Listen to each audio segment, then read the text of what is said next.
Yeah. Yeah, let me see. Which one you got there? No, not that one. Yep, that one. Okay. So, just as a start, we know that in this week's Parshat, we already start seeing the 10 makot, the Eser makot, and 10 plagues. And as an introduction to this, to the first Torah that we're gonna do, the Baal Leshem, Rav Elyashiv's grandfather, was known as a big Mekubal. He wrote the Leshem Shvova Achlama. He writes a very, very wonderful piece in the throat, right? He writes a beautiful piece about the Eser Makot, and the question that he asks is really a question that many people ask: is, when we have the Aseret HaMakot, we are split up differently. The logic would state just like the Aseret HaDibrot, there would be 5 and 5, right? A very standard kind of split. We know that in this week's Parsha we have 7 Makot in this week's Parsha, and next week we have 3. So the Leshem and many Mefarshim asked the question as to why the Torah splits up the Makot this way, and he offers a unique answer, but it also connects to what we're about to the Torah that we're going to do.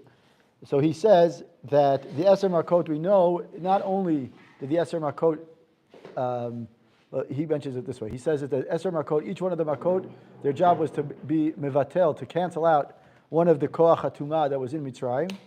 And not only that, but it was also to reveal a Koach of Kedusha that it took place.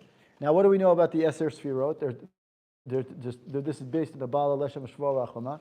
He says that what do we know about the Eser Sfirot? They're divided by 7 and 3. And he says that the 7 correspond to each one of the midot, corresponds to each one there, right? That's the one. It corresponds to the 10th. Achieve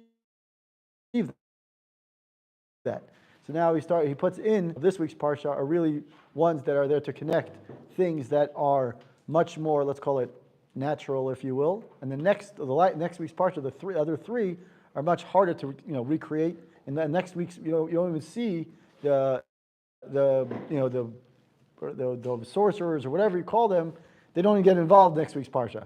This week they're already sort of involved. They're sort of halfway involved. So he mentioned this beautiful piece. Now, the question, with that introduction, he asks, the Zera Shimshon has a beautiful, I'm jumping in the middle of Makat Arov. We know what Makat Arov is, if we look at the different Makot, let's start it this way, let's ask this way before I introduce it this way, and then we'll go to the actual Zera Shimshon. So the question is like this. Every one of the Makot is straightforward. The name is Dam, we know that there's blood. Right? Kinim. The only Makkah that doesn't have the name of the actual Makkah is Arov. Right? It should have been called what? Animals, right? Wild beast, a chayot, something. It should have been called something to make it follow this order or follow the pattern.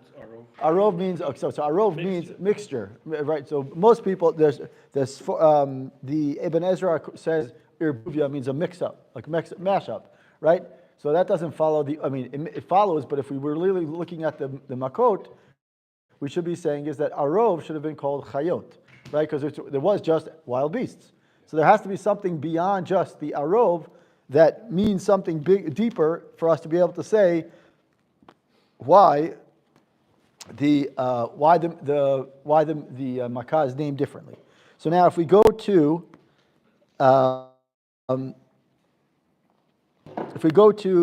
Drush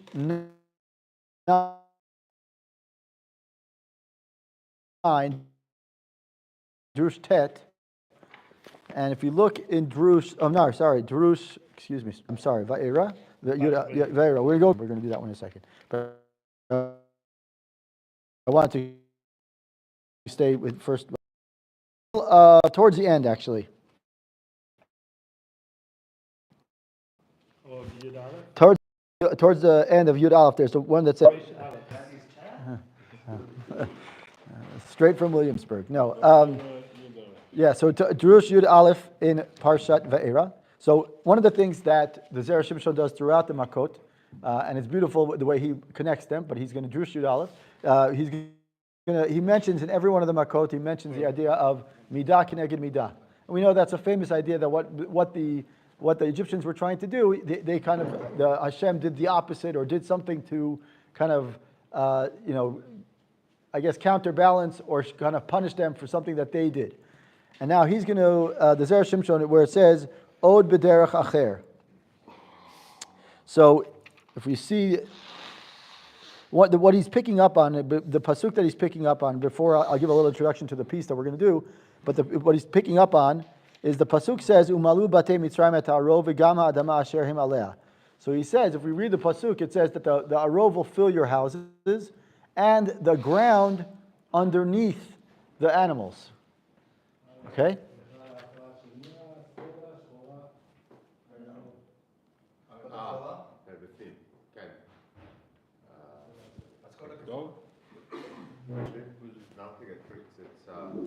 You have a Skoda? Yes. A black one? Yes. Okay. Everybody doesn't play.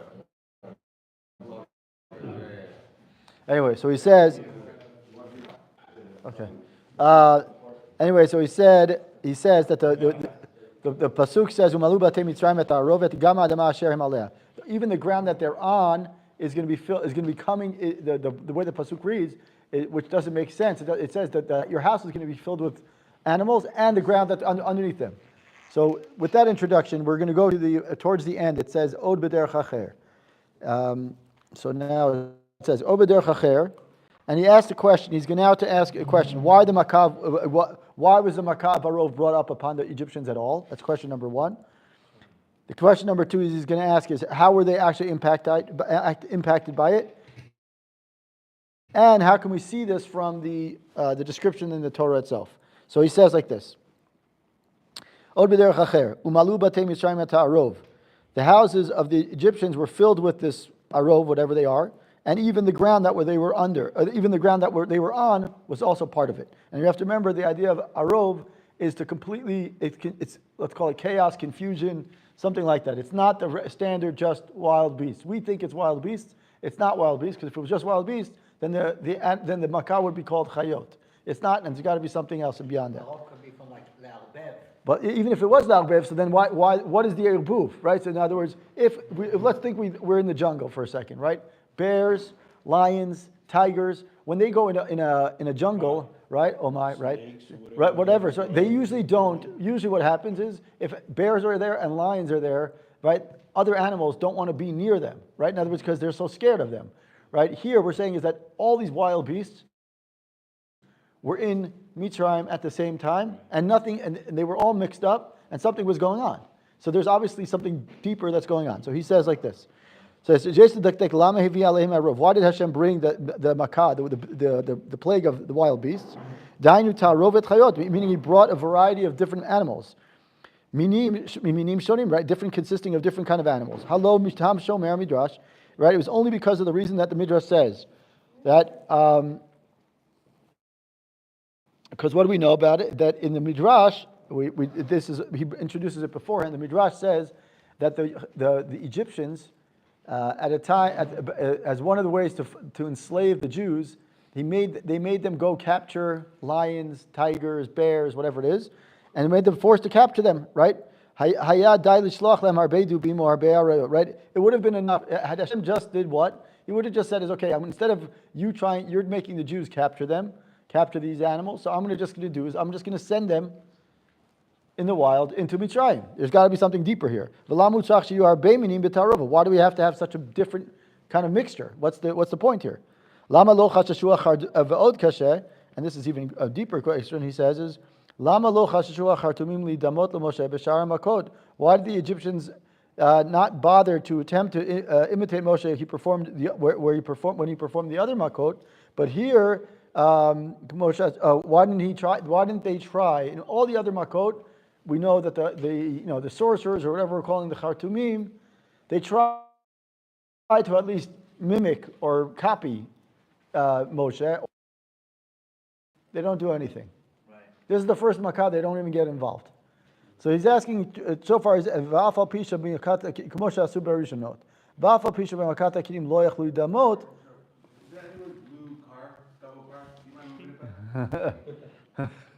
Second time. These people are too much thought. Yeah, seriously. We need more parking spots. No, anyway, so he says, so even though they were unable to do it, even though they were unable to makat kinim, they were unable to actually copy it, but They still attempted. right, hayalem lasot kem b'shar makot. They should have. Hold on, we're going to get to that in a second. Very, very good. So now he says they should have attempted at least every time we brought in a makkah. So he says, "K'moshe b'chol makkah hayalem chozek lev b'chadesh shalol l'shalach Yisrael." Just right every time they Paro and the sorcerers, what do? They kind of harden their heart. They said, "We tried, we can't do it. At least we tried." Here, he doesn't even try. So there's obviously the Zera Shimshon is going on a direction of something's going on here, that the arov is much deeper than just a mixture of animals, because the mixture of animals in of itself doesn't make sense, because the animals would never go together, right? These animals would never go together in a regular jungle. They'd attack each other. Right. So that's part one. Part two is, why do the Egyptians deserve this, right? Why do they this kind of midakinam, like one for one? What's the punishment that they deserve this for? And the third one was, why didn't the sorcerers or magicians or whatever we're calling them, why didn't they even try, why did they attempt to it? So he says, Omnam chada metoretzet. So he says, chada metoretzet v'yerach haverta. He says, actually, if we look at it, we actually look, even though a lot of the time you may say that these questions are not really necessarily related, he says we can actually, each one of them answers the other one. And as we all said, Yonatan ben Uziel explains that Arov equals Urbuvia. If we look in the Yonatan ben Uziel in this week's part, he says Arov Irbuvia chevat bara chevat bara. He says it's like a complete, if you will, a chillent of animals. Right, basically a complete disarray of animals, meaning that they were confusion themselves. Right, what would happen in a normal animal herd? Right, normal animal herd is that the bears stay together, the lions stay together, the giraffes stay together. Right, that would be a normal herd. Here, everything was confused. So we're beyond just the confusion is already in the fact that there was a disorder or confusion with the herds. So he says, even if they were not being confused, meaning they would have killed the Egyptians just the same. So why do we have to make a point saying is that it's an erbuvia? I mean, why do we have to say that the herds were confused, right? Whether they were in orderly fashion and the lions went in a straight line and I don't go out and kill the Egyptians. It makes no difference to me whether they were all in one pack or they were all mixed up. It makes, right, from a plague perspective, who cares? So he says, Tzarich lomar shamakah haizo shtei ra'ot asta behem. This makah actually harmed the Egyptians in two different ways. And this is, achati, one of them is taital reget bahem, that it would kill them themselves. V'zeh lo hayat tzorech she'er minim, right? If the one, we know that this plague was the first time when they really started dying, meaning the Egyptians started dying. So if that was the case, we didn't need them to be what? We didn't need the confusion. I just need what? I just need them to be killed, right? So they don't need to be. If I'm only going out to kill the Egyptians, what don't I need? I need one animal. I need a group of lions to go out, kill the Egyptians, and we're done. Right. So he says, the second part of this plague is the ita bazar, and this is one thing that we have to. Zohar Kodesh says the arba vlon kol zina chokhmat lihon. The makkah was not only caused confusion in all the Egyptians in their witchcraft. The lo yachlim dapka, right? They could no longer access any of their powers. What do we know about the Egyptians? When it says in the Psukim, and to just make an introduction and then I'll explain, describe that what the magicians were doing. It says, but what's a belatehem? Lahat is like sorcery. Sorcery. What does sorcery mean? It means quietly. They were doing They were doing it in secrecy. Why were they doing it in secrecy? So they were doing it in secrecy. This is all based on the Zohar, not something like I'm just making this up. It's based on the Zohar. They were doing it basically is, how could they remake all the makot? They can remake the makot because they were in those days they were like the chemists, right? Like, what does a chemist do? He knows the power, he knows the dimensions of all these different elements. He puts the elements together in a certain amount at each kind of thing, and by doing it, let's just say they wanted to make, oxygen. So they take, right, two hydrogen and one oxygen, make water. Sorry, two hydrogen and one oxygen, put it together, and they can make water, right? So they don't, but they never revealed to anyone else how they did it. They just did it. They did it quietly, and they're like, oh, poof, I have water. Oh, wow, that's cool, right? Or the same thing, like if they had to remake blood, or they had to make something. So maybe they didn't make blood the way it looked like blood, the way that Moshe or Hashem made blood, but they made blood to make it look like it was, they did this. Kind of like Paro sneaking out. Exactly. Same exact thing. So he was saying the blood to him. So now he says, Nitba'im kain makat arov. Makat arov was not only the wild beast, but actually here, nitbalbu kolak shafim v'charishim shel Mitzrayim. All the witchcraft that they knew, they said, okay, if I want to create a lion, or I want to create water, or I want to create blood, I could do it. But all of a sudden, all the elements that the Zera Shimshon is based on the Zohar, saying all the elements that they knew, all the recipes that they knew, all of a sudden got confused. And he says, they couldn't even do anything. V'kama gadlu ma'aseh Hashem, and this is how great Hashem's deeds were. First he brings upon them the kinim. They could do some sort of witchcraft or whatever it is to imitate it. Right? Because there, in the case of the kinim, it's such a small, minute little animal, such a small little bug. They didn't even have to it wasn't a big deal for them. They was able to they could show that they said, okay, we can sort of kind of control it, right? And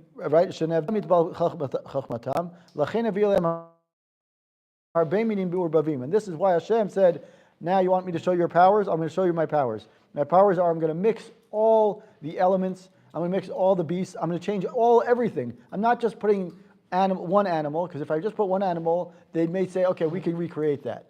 But here I'm changing the entire, like the statement, I'm changing the entire world order. Hashem is saying I'm doing something completely, everything is going to be different. So that when you think that you can recreate a lion or you can recreate a bear, I'm going to do something different so that way you can, even if you try to put the elements together, you won't get it because the elements are going to be, your recipe for whatever you're doing is confused.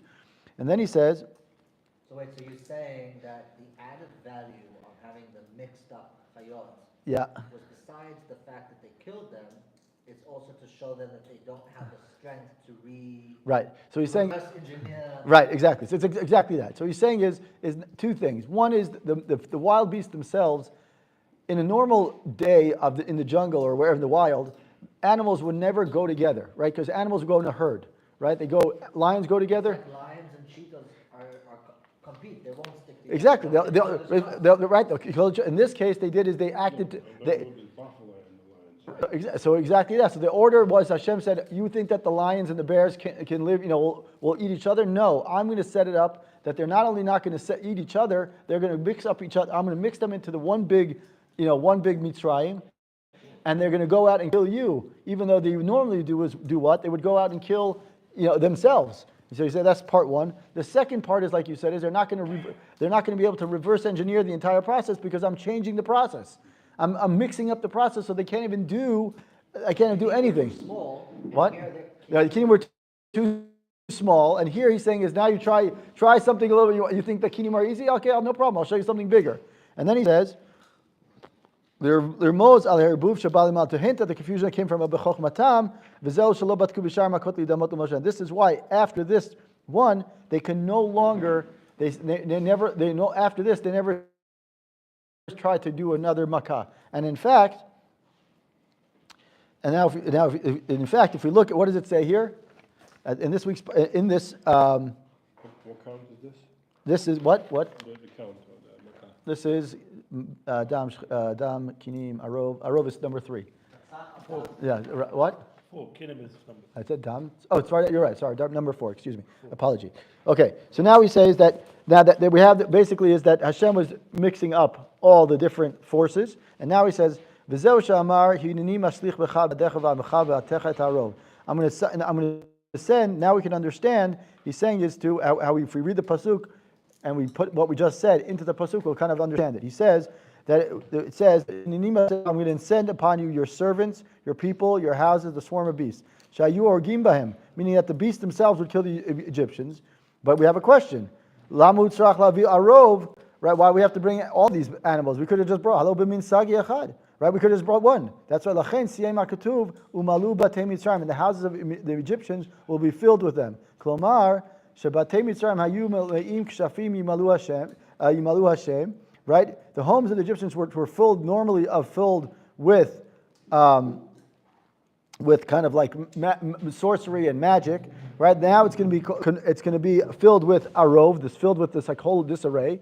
V'atam shel arov ha'yakach l'remos sheteyeh lahem irbuvia b'chokhmata, meaning that while on a regular day the Egyptians would use their sorcery and their witchcraft on a day-to-day basis, here Hashem is saying I'm going to fill your house with arov. Arov is not only the animals and the mixture of animals, but it's also the mixing up the recipes. Shaita v'gam adama asher aleha, and this is a beautiful piece. And he says, what do we know about animals themselves? What is it like? If you put a lion in the middle of, the middle of Jerusalem, right? Like wild in the middle of Jerusalem, he's not going to be able to survive. Why? Because he's not in his normal habitat. Right? Now if we read the pasuk again, V'gama adama asher him aleha, shaitam le'ak shufim, that meaning the land was filled of sorcery. The more, he's going to get to in a second, but he's going to something beautiful in a second, but he says the more sorcery that they had in their house, the more confusion that these animals were bringing into their house. Right? Now he says, Uvezen necha hakatuv shamar uvatecha chazar mar umalu batei Mitzrayim. It is not the way of kings to be involved in it. Right? The king himself, the Paro himself, wouldn't do the witchcraft. He'd call upon his sorcerers and say, "You do it." Right? Ela bevatecha, meaning it will be in your houses. Ratzalomar she'alu sham laharog. They'll enter into your house to kill the people. Then it's going to go into the people of Mitzrayim. Why? To ruin the whole witchcraft. He doesn't. I'm sorry. The piece that the other part that he mentions that's really beautiful. He says is that one of the things that Hashem did in order, and this is what based on the pasuk itself. The pasuk says, it says, "V'ha'aretz asher." What does he say here? What does he say? I just missed it. He says, "V'gam adama asher ha'hem aleh." In the earlier part of this Torah, he says that not only were the chayot, the animals, coming in and getting confused, the land, their natural habitat that they are accustomed to, was brought with them too. Part of the nace was that they brought the actual natural habitat of the lion, of the bear, so that way they would not feel that they're like, oh, I can't go, like a deer in the headlights, right? When a deer gets stuck, he just stops. He's got nothing to do. So what happens? They brought the deer and the forest. Hashem brought the deer and the forest into Mitzrayim, so that way the deer would have nothing to do but one thing: kill the Mitzrayim. So he said, so the whole entire thing here was nace upon nace upon nace, and upon makah midah keneged midah. The whole point is that the Mitzrayim were not only were they getting punished for asking the Jews, which we said originally, the Midrash says that they're asking the Jews to go out and capture these wild animals, which we knew would be a recipe for disaster. Hashem said, that's easy. I got that part. Because all I have to do is send out one kind of animal, and I'll kill the Egyptians. But here he's saying is, I want the sorcerers to realize that whatever their mixtures and recipes that they think that they can do, and any magic that they can do, I'm going to undo the recipe, completely confuse everything, and confuse the herd mentality, which would otherwise be the way that a wild beast would work. Right? A wild beast would go with lions, and bears with bears. He says, no, we're going to bring everyone, mix it all together, and they won't go after each other. They'll go only after the Mitzrayim. And step 3 is that they're going to also do is the Adama Asher. He says Adama Hashem Hem Aleh means the ground that they were on, meaning that they'll take them from the forest. They'll bring the forest. Hashem's going to bring the forest with the animals into Mitzrayim, so that way then then they have nothing to do but to go out and kill. And that was the makav of Arov would otherwise be very much organized. It's also the Arov means here it's Arov is just a natural element exactly changing all the natural elements, and that's one of the exactly. So that was Arov. Now we're going to do. No. So the idea of the Sfirot is based on the Leshem Shvo Balachlama. What's an example? So, for example, Dam would be there. No, Dam would be. The last 3 are the ones. If we look at the order, And if we start from Dam being the lowest, quote unquote, and the highest being Makah Pechorot, Dam is one that's, let's call it more natural, something that we can sort of relate to. And then as you get up, and if you look at the Makot, and reading the Makot now, you'll start seeing is that there are certain things, little hints, not of the Sfirah itself, but what the level of what is the response by either the Mitzrim or the magicians or Paro. Something is there that you're just like, oh, this is a little bit above, and slowly you start seeing, you're like, so that's why the one that's Makah Pechorot is the one that's, what do we know? Ani v'lo malach. Ani v'lo saraf, right? And that's the only person who can do it. The only thing that can really do Makah Pechorot is Hashem, because he's the keter, he's the big, the big cheese. Okay, so now. An interesting thing is that the Torah has 3 parts. So Hashem says connecting the 3 parts of a person. Right. So there's a lot of different ways to connect it. The Leshem Shvo Achlama, who's the grandfather of Rav Eliashiv alav Shalom. Right, so he says the reason why they broke it up into 7 and 3 is because of the Sfirot, the Sfirot of 7 and 3. That's how I got to it. Anyway, so let's do. I promised our good friend here that we're going to do something about worrying about people's pain. So I said last week he was here with a cast, and this week he's not with a cast. And I was wondering why. He's such. It must have been a miraculous recovery. He looked like it was a merit of the Zera Shimshon coming to the shear, he already miraculously, the cast came off. Anyway, so we're going to do, in the middle of, we're skipping a few Parshiot. We're going to go to Parshat B'Shalach, the first Torah of Parshat B'Shalach. This is when you need the second book. So, yeah. So he says, if we look in Parshat B'Shalach, the first Torah, it starts with the middle of the Torah. It says, V'zeu she'amar katuv v'lo shamuel Moshe. See it? Yeah. Okay. So that's obviously from this week's Parsha. In the beginning of this week's Parsha, we know that there are the 4 languages, the 4 Lashonot Geula, V'yitzalti, V'lakachti, V'ga'alti, V'veti, right. So, V'otzeti, V'yitzalti, V'ga'alti, V'lakachti, V'veti, right? There are 4, some say there are 5. Either way, there were 4 languages of redemption. And those 4 languages, that's the beginning of this week's Parsha. But we also know that there's something that kind of takes place a little bit before that. We mentioned it last week in last week's Parsha, that we know that what does Hashem promise Avraham in the Brit Ben Abitarim? That Avraham is promised that they're going to serve how many years? 400 years. Very good. But all of a sudden, 210. So we have a disparity of 190 years. So the question is, what are the Zera Shimshon is going to ask the question is, what are the ramifications of taken out earlier? Okay, so now we're going to hold that in your head for a second, and now he's going to say, in the middle of the Torah on Parshat B'Shalach, the first one, B'Shalach, the Torah Aleph. It says it. Where does it say? At the bottom. Yeah, it says here V'yesh Lomar. Okay, no, V'yesh Zeu Shamar Katuv. Where is that? Where you are. Right there. Here? No, on the right, on the left.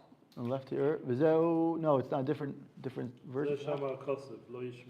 Yeah, first page. That's it. Where your finger is. Here? You're in Bo, that's why. Oh, there's in Bo. Bo B'Shalach. Okay, so B'Shalach. There you go. I wonder why I'm confused. Anyways. Okay, so. Totzag. Yeah, right after Pesach. So. Okay, so I'll put my shameless plug again. February 11th. Charles or Shaul invites everyone to come to the Hilulah that he's having. He's coming in special for it, February 11th at Abu Chater, yeah, with all the bottles of Arak. He's coming in special for it, and he's making a very big deal about it. So please make sure to put that on your calendar. Anyway, so it says in this week's parsha, it says that when he starts, what does Moshe do? Moshe says, I'm going to start, in the last week's parsha where he starts talking about the Geula. He starts saying, I'm here to save you. right? Right. Hold on a second. Now here we go. Now he says, "V'adarabba." What should have been the natural inclination of a person who says, "Moshe is Moshe, I'm here to save you." What? I'm saying he says to people, he says, "I'm here to save you." What? And they've been slaved for. Let's just say they've been slaved for 150 years. Finally, exactly. Right. If someone says, "I'm here to save you," yeah, right? Where have you been? Exactly. Adarabba.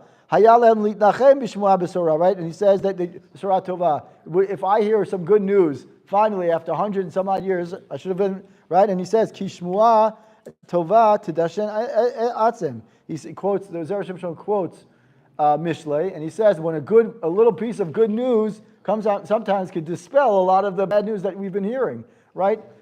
We can look at it this year, if we look at this year, we hear a little bit of good news dispels a lot of the not so good news that was going on. So he says, Yisrael hayu mityarim. So this is where it is. So it says, the Jewish people were afraid, the Bnei Israel were afraid. Pen yitchayvu lalechet tachat malchut acheret lishtabed. He said maybe what's going to happen is Hashem is cashing us out early, right? So we're going to leave early. And what happens if we leave early? We still have 190. We have 190 years to go. So that means that he's going to put the credit in the bank. And he's going to say, okay, Bnei Israel, I'm taking you out early, but that means that you owe me 190 years, right? So that's what they were nervous about. He says they're nervous about the future. They're nervous about what's going to happen in the future. They're nervous that maybe Hashem's going to say one day, what's going to happen? One day he's going to say, no problem, I got you out early, now it's time to pay up. So here he says, what do we know about right before the Lo Shamuel Moshe? It says the Daled Lashonot Geula. V'hotzeti v'yitzalti v'ga'alti. Right? He says, I'll take you out, each one of them. And it says, V'hem romzim legaluyot. And the Jewish people, each one of the four Lashonot corresponds to one of the galuyot. Right? What? Yeah. Right. So it's quoted. It's based on the Balaturim, and it's also based on the Yerushalmi Masechet Psachim. It says, "Uktiv by Ber Moshe Kenu Bnei Israel." Right? It says Moshe says this to Bnei Israel. Shamar lehem ken mamash. Sheramaz lehem aguliyot. Moshe was reminding them or hinting to them of the four exiles. Ela she'im yitkaymu Bnei Israel shelo yachtu lo yachod begalut. K'mo sheperashin le'el beParshat Shemot. He said, Moshe says to them, yes, indeed, these four languages of these four languages of redemption also remind us to the four languages of exile, but under the condition that if you serve Hashem and you don't sin, then Hashem is saying your money's not good here. I'll take care of it. It's on me. Hashem says it's enough deal. In other words, you've suffered enough for those 210 years. The 90 extra years get wiped out. Meaning, Hashem, so right. You're in jail and get out for good behavior. Exactly. So Hashem said, Moshe is telling them, yeah, Get out for free. right. So, monopoly. You get out of jail free. V'zeu shamar kadosh baruch hu. Vayetzavem el bnei Yisrael el paro melech v'sham lo tzir bnei Yisrael b'eretz Yisrael. That's this week's parsha. And he says, why did Hashem have to command Moshe and Aaron regarding the Jewish people to take them out of Mitzrayim? She Yisrael lo hayu kol kach rotzim latzet mi'irazo. Bnei Yisrael didn't want to leave. They were nervous about the fact that this 190-year thing is going to be over their head, that they didn't want to leave because they're like, I don't want me or anyone, I don't want to be in pain now. I'd rather be in pain now because I'm already in it than have to worry about it, or my kids or my grandkids or my great-grandkids have to worry about it down the line. Right? They're scared of the future. Right? They're Go back. Right. So he says, then now we can understand why, right, Paro's regret about freeing the Bnei Israel. Right now, if we look back in Parshat Parshat, what does Paro say? Paro says, what did we do? Why did we leave them out? Why did we let them out? Right? Bevadai, Yisrael, you have a dimpam acher le'ezem umah. Kadesh tashlum 430 shana. Right? He says, or 400, right? He says, Mazot asanu ki shalachnu Yisrael me'avdenu. V'shlam im yu bnei chorin lo yiti omer klum. Right? It would not have said anything, but since they stand to. Meaning, Paro is saying is, why did I do this? Right? They want to stay. Right. Why did I do this? They want to stay. Otherwise, what's going to happen is some other exile, some other guy's going to do it. I might as well be the guy who's in charge. Let them stay. Let them. They owe me 190 years. If they need to be punished, let me be Let me be administrating the punishment. He said, that's why it says, Paro says to Moshe, look, the evil is opposite your face. Right? Paro says to him that Abraham chose that, as we know, Zera Shimshon says this many times. He says Abraham chose for his descendants that in case they sin in the future, that the punishment of galut, right, bimkom gehenom, that he says instead of having gehenom, Hashem, the Midrash says that Hashem gave Abraham the choice of what his punishment would, his children would be punished with, and Abraham said, I'd rather them go through galut than have to go through gehenom. And it says, "V'im lo yashtu zman galut ken chayvim gehenom." Right. So Paro says, if the Jews do not complete the galut, so then what happens? Then we got to give them gehenom. V'atem rotzim latzeit kodem zmanchem. And now you want to wish? Paro was no idiot. Paro says, wait a minute, you're trying to get them out early. So that means what? It means based on the agreement that Avram had with Hashem, what happens? If the agreement that Avram had with Hashem is that they're going to do galut they're going to do exile instead of Gehenom, you want to take them out early. So now what? I've got 190 years of Gehenom that they owe. So you want to take them out early on that? In the earlier section it says that if they behave, Right. Exactly. Right. So exactly. So now he says, "Ooh, kitiplu gehenom." Right. Look, you're going to fall into Gehenom. Uksharu Yisrael Mitzrayim rodfim acharayim. And then what happens? Bnei Israel at this moment, this is Shalach. So he says, Bnei Israel see them running after them. Because they say, wait a minute, they're running after us because what? The time hasn't come yet. So they're running after us because we're nervous. 190 years are still on our shoulders. Where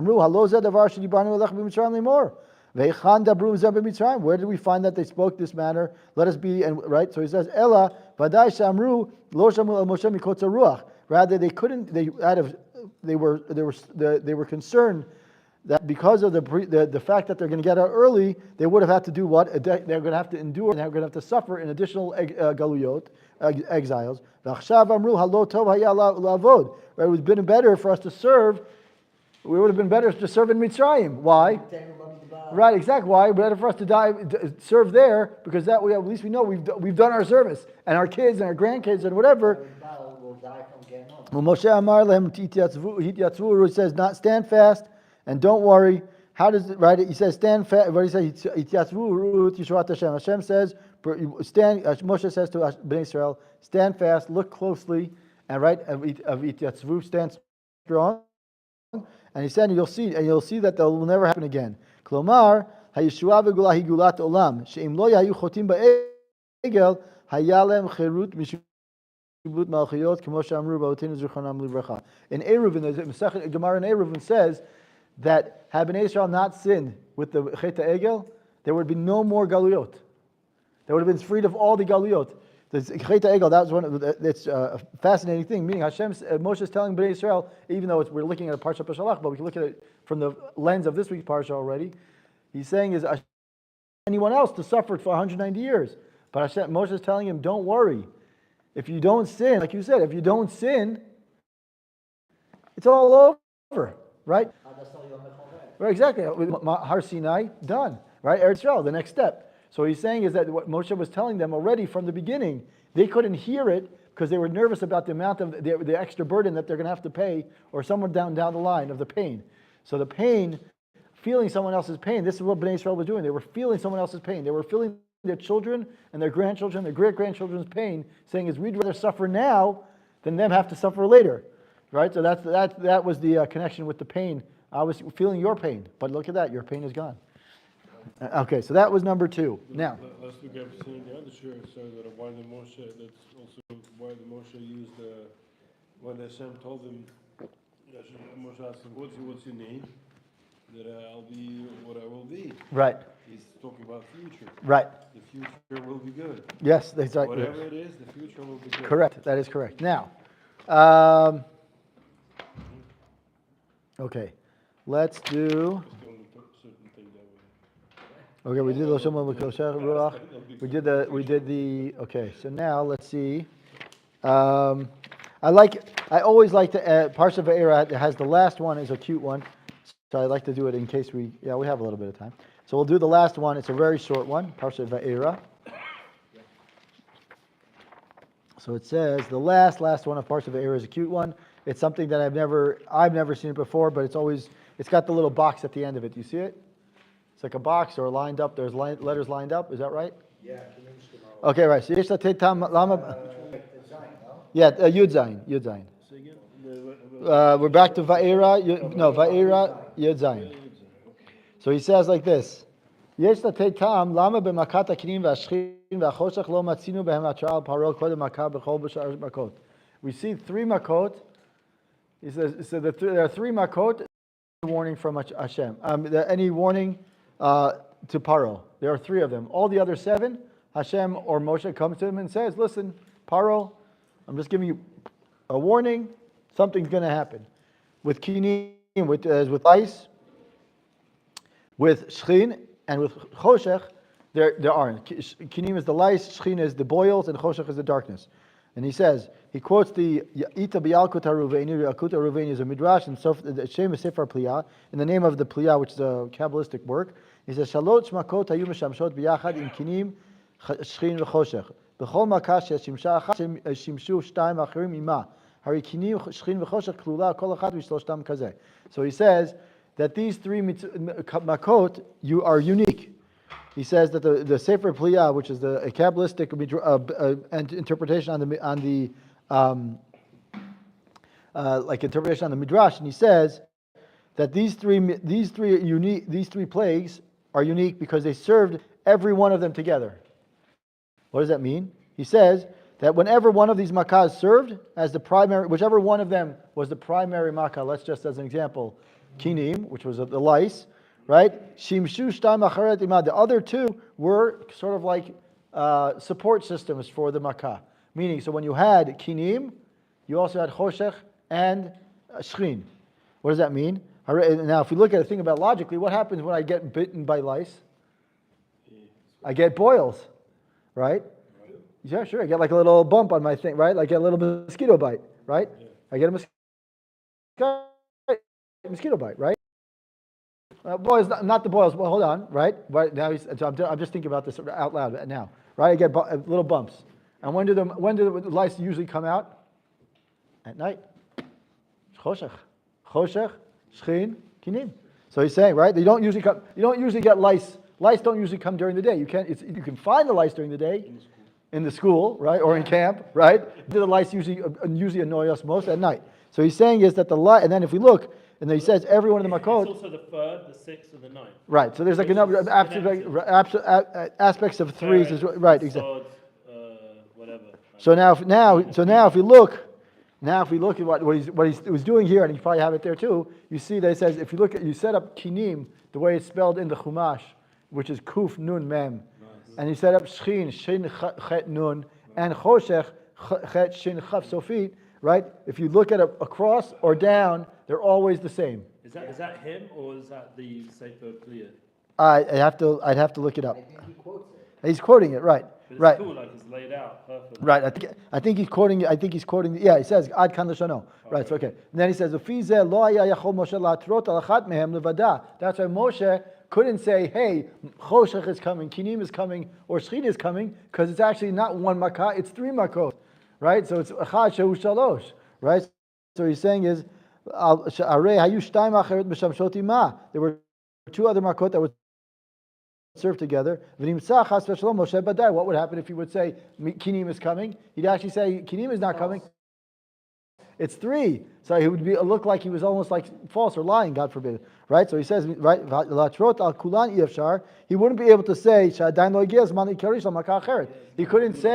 he couldn't say, hey, 3 makot are coming, shchin, choshech, and kinim are coming, because why? Because of the main makkah, which was, let's say, kinim, choshech, and shchin, were not the main makkah, so he couldn't even predict the other way, meaning from one side, he couldn't say, hey, 1 makkah is coming, because it's actually 3 makot, but from the other side, he can't predict and say, it's really kinim right now, but actually shchin, boils, and darkness are coming too, because Paro didn't even know about those yet. I mean, he couldn't even fathom that was going to happen. So what the Zera Shimshon, I just like it because it's a cute little thing, but he's really saying something much deeper. He's saying is that unlike all the other makot, which had some sort of warning from Moshe or from Hashem beforehand, these 3 are unique. A, because they were like one, which was really packed with three makot together. But not only that, if we look at the makah, he's saying is that just the letters themselves line up so that they always, it's kind of like, it shows you that they were always kind of in some ways connected.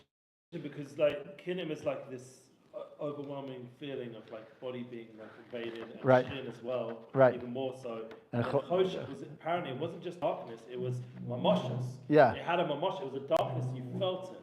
Yeah, no, but Not the us. The mitzvah felt it. We Right. watched it. We had almost a seicha, but they had mamish choshech. right, no, but in fact it says, Vayamesh Choshen. Right, they felt the darkness. They It could. was their body. Yeah.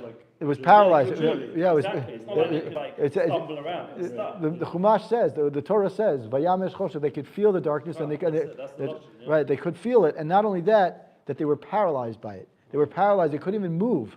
There was such bad darkness. Right, you've been in dark rooms before. Usually, you feel like you can get your way around. It is a crazy feeling initially. Yeah. You get used to it. Right, but here this is. This they could never get used to. Right. It's the same with the kid on the screen. You never So- get used to it. Lost your father. Yeah, it's overwhelmingly But the kosher. paradigm was it shows Hashem's love because this is what he was doing to the mitzvah, but for us he was doing the opposite. He was Right. giving us refuah. Right. Again and again. So that's I said I was going to do 3. We actually may even be able to get to Yeah, we have 4. a few more minutes. So we have a few more minutes. Okay, so we've done one. We've done about the arov. One we've done about the general feeling of feeling someone else's pain. Then we did one about shchin and choshech and kinim. How it was really. So actually now, if you want to look at it that way, then you would actually say is that what there weren't 10 makot. There were actually 3. There were 3 makot that were actually 9. So that was 9. So it's actually 16 makot. Because why? We have 7 makot that were just makot, and then 3 of them had 3 together. So it's 3 times 3 is 9, plus 7 is 16 makot. Anyway, so now we'll go to the makah of. That is not an Haggadah. What's that? The 16 is Yeah, 16 is not an option in the Haggadah, right? It's either 100, right? Anyway, so I'm going to tell this. I'm going to give this one outside only because it's a little bit long in the Zera Shimshon itself. But so we'll go to Makar Tzvardea, the frogs. So Should have in mind learning for Ilya Nishmas, Ariel, and Rothstein and what? That these three he cannot warn. No, I couldn't warn them because each one of them had 3 of them. Each one of them had the other 2 in it. So each one of those 3 had 3. Okay. So you got it? Meaning Kinim had a little bit of aspect of Choshech and Shchin inside of it. And Shchin, each one of them had Kinim and Choshech inside of it. And Choshech had Kinim and Shchin inside of it. So Okay. okay, so anyway, so now, Have him in mind. who's that? Lilo Nishmat?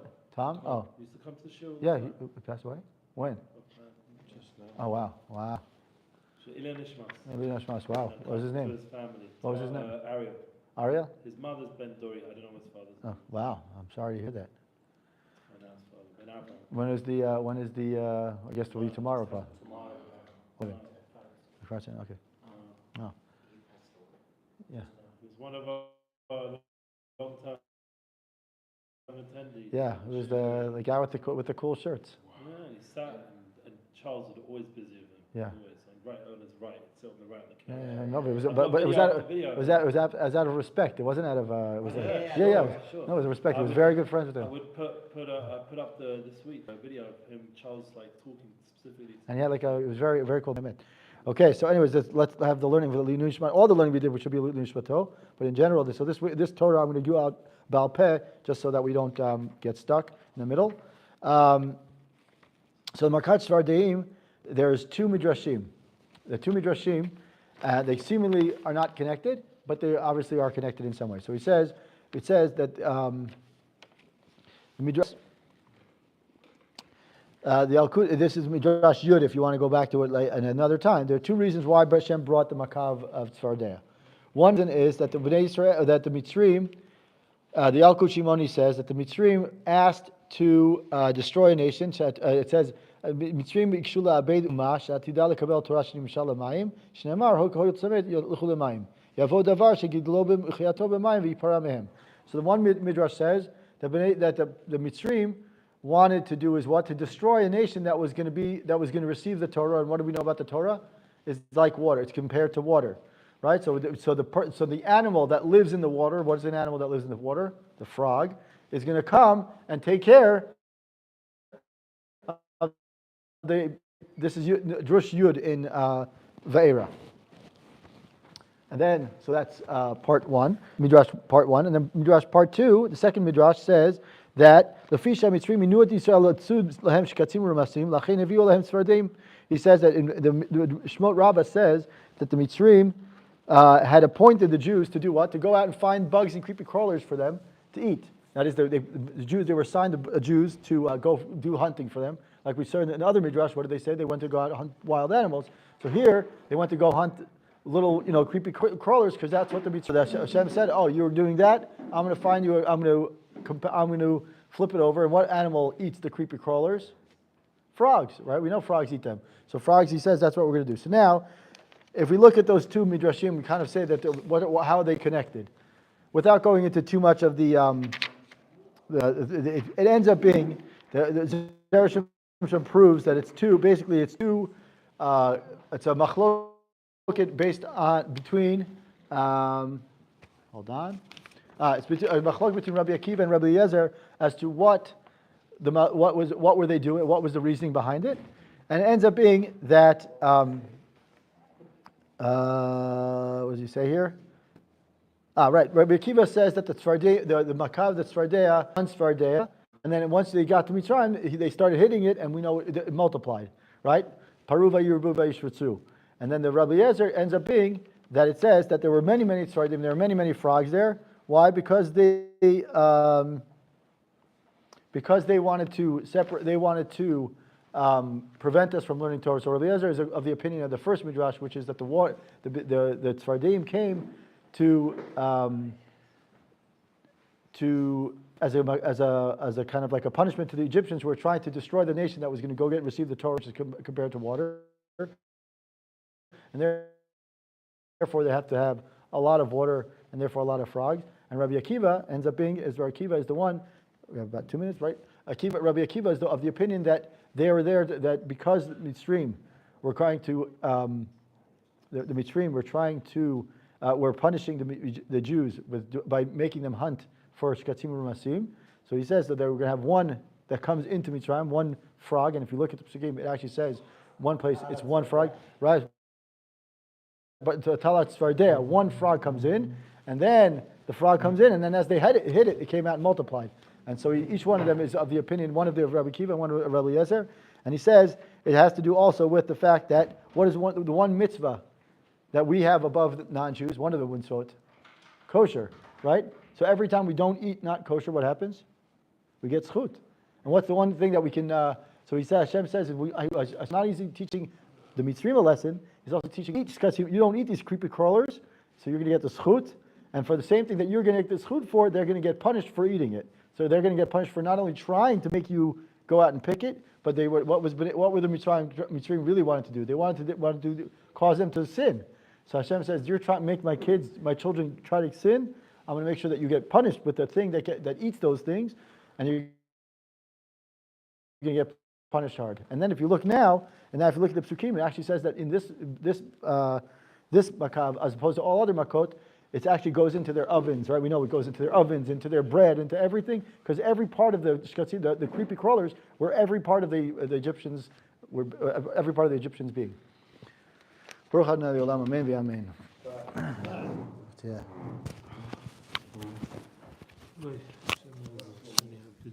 You have a minute, 35, 40 seconds. Depends who you ask. Speechless.